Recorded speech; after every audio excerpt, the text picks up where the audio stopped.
At sa atin pa rin ikonsulta mo, pag-uusapan natin ang mga paraan upang maingatan ang integridad ng isang kumpanya na nasa service industry. Kasama natin ngayon umaga ang mga eksperto sa larangan yan para tulungan tayo sa atin talakayan.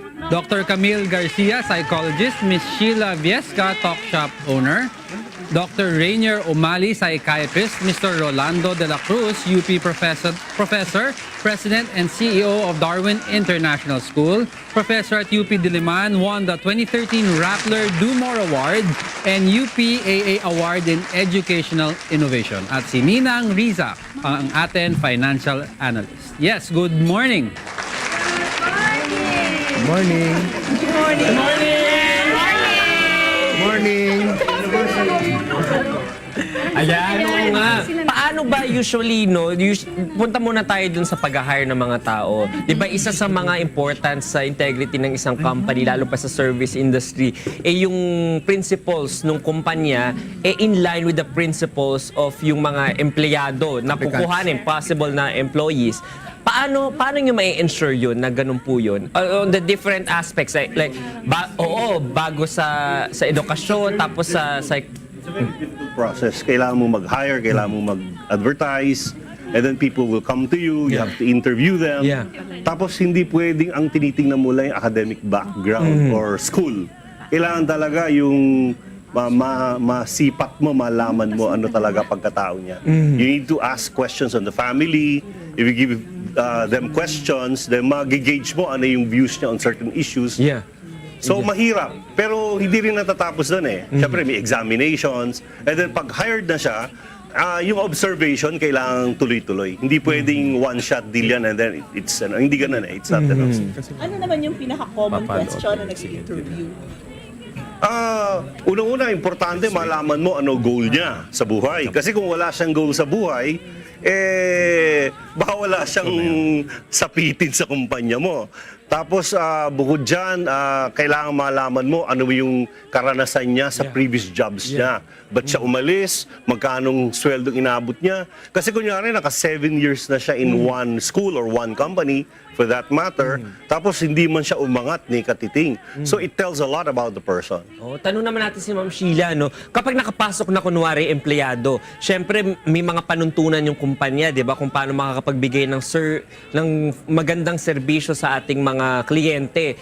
Ano po ba dapat yung parang postura, ano ba dapat na attitude, image yung ano na pinoproject ng mga nasa service industry? Okay. Thank you, Attorney Reg. Maganda yung tanong mo na tungkol sa itsura. As a matter of fact, when I hire people, kailangan magaling ka sa galing na hinahanap namin para sa position na yon. Mabait ka para kaya mo makasalamuha sa lahat ng klaseng kliyente o sa lahat ng mga makakasama mo sa trabaho. At isa pa, maganda itsura mo. Presentable, no? Presentable. Because the Kasi code, pwede ka namang hindi ganun kagwapo, kaganda, pero pag presentable ka, it really matters a lot. And the code of customer service is you have to look better than your clients. Di ba gusto mong sabihin nila, alam mo, ang bait nung kasamahan mo. Tsaka ang ganda niya, no? Siya ang ganda lalaki niya, hindi yung, ang galing niya, no? Dapat lang pangit siya, eh. Ma'am Sheila, I have a follow-up to that. Usually kasi people na when they're, lalong-lalo na when they're applying for jobs, they put their best foot forward. But then a lot of people, di ba, Doc, hindi nila nasusustain yon. So, paano nila, what can you advise people na whatever you show is something consistency, follow through, importante yon, di ba?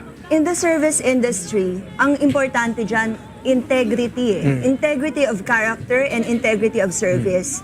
Now, the downside of it is that while you're interviewing people, hindi mo naman talaga mababasa yung kalooban nila. And it's very easy to fake kindness. Mukhang mabait o mukhang magaling. Rehearse yung answers, nagmamadali ka sa pag-hire. So maraming downside yung initial interview process, kahit anong evaluation na gagawin mo dyan.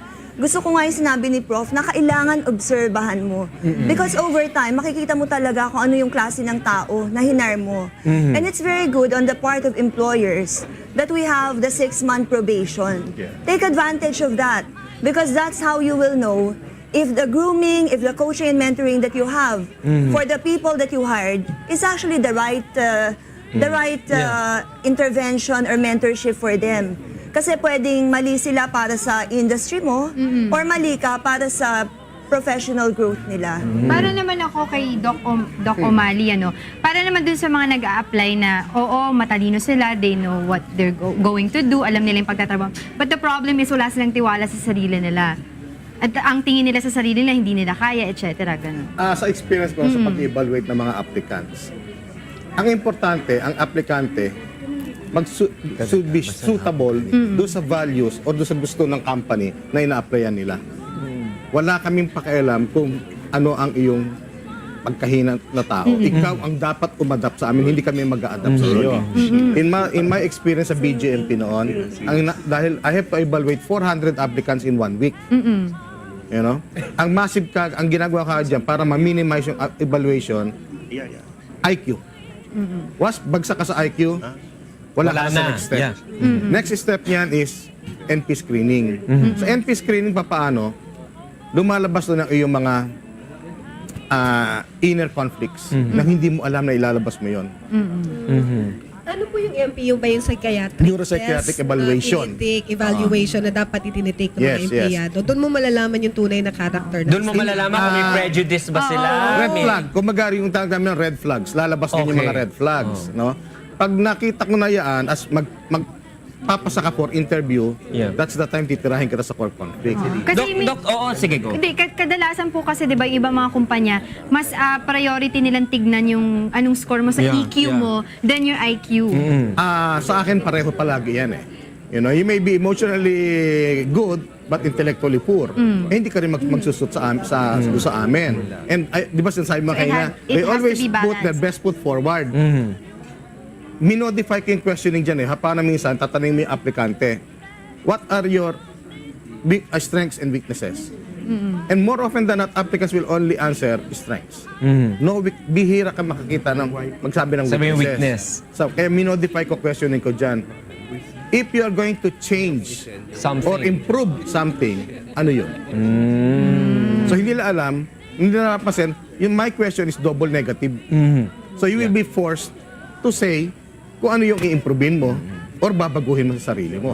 Kasi kung parang kang acknowledging Yeah, diba? pag wala kang masabi doon, then you are not aware of your weaknesses. You know, maaaring lumabas yan pag nagtatrabaho ka na.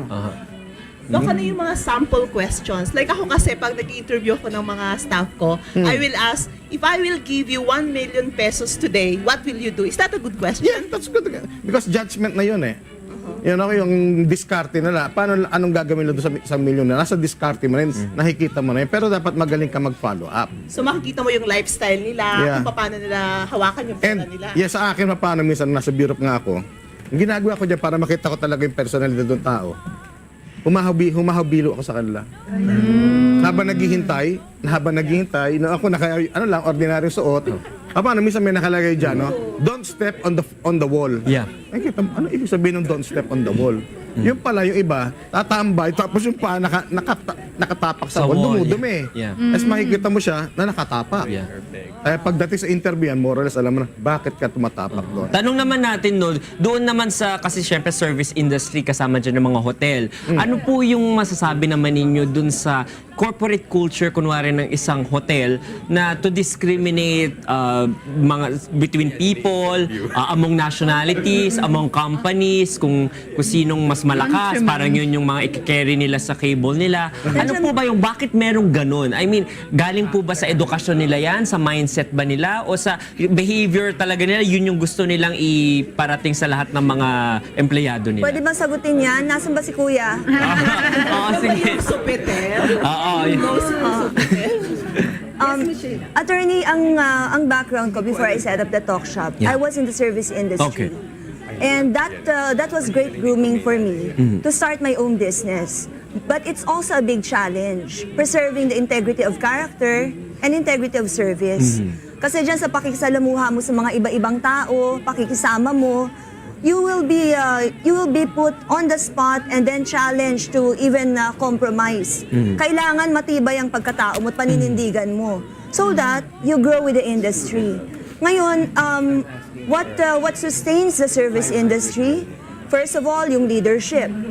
kailangan maayos yan. Kasi yan yung sinusunod ng mga tao. The role models on top. And then of course, as mentioned by Doc, the right people that you're going to hire. And then the right training intervention. Ngayon nangyayari na mali yung tao, hindi mo lahat masusubaybayan yan. Lalo na yung mga malalaking Kumpanya. hotels, malalaking hotels. Naulit, no? Talaga hotels. Oo. So yung mga malalaking kumpanya, kailangan meron kang strong intervention on the part of the influencers, yung mga middle management. Kasi hindi lahat masusupervise ng GM, nung executive committee. Pero they operate as individual companies, yung mga departments within them. Iba-iba yung tao, iba-iba yung profile. Kasi iba yung taong kukunin mo para sa frontline, iba yung pang back office, iba yung profile ng mga nasa accounting. Diba? The leader the manager who looks after these people has to preserve the integrity of the company and the values that they live by. Dahil isang pagkakamali, kay driver ka, kay front office personnel ka, o supervisor ka, that reflects on the company. Once nasira yung reputation ng company, Wala it's na. very hard to get. Yung pinaghirapan mo, mahirap. And it's always the customer who decides that. Prof?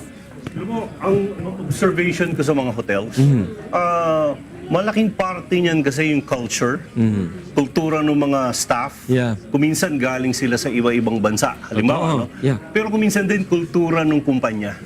Kasi ako mismo, when I travel, ibang bansa, ibang treatment sa akin. Makikita mo talaga the way they smile, the way they talk to you.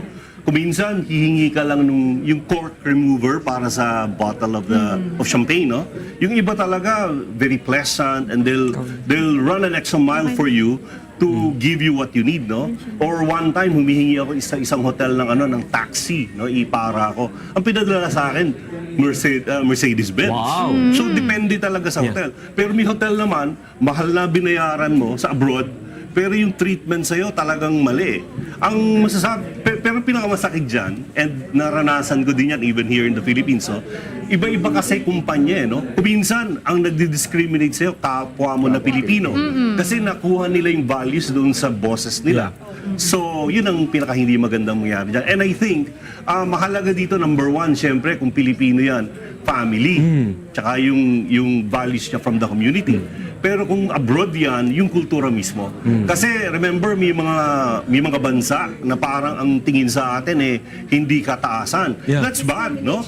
Hindi maganda discrimination. It's now it depends on us kung paano natin tututulan yung ganitong klaseng discrimination. Unang-una, labag yan sa human rights Correct. law. Yeah. Di ba? So even in Philippine law, bawal yan. So we have all the right in the world to really say no to discrimination.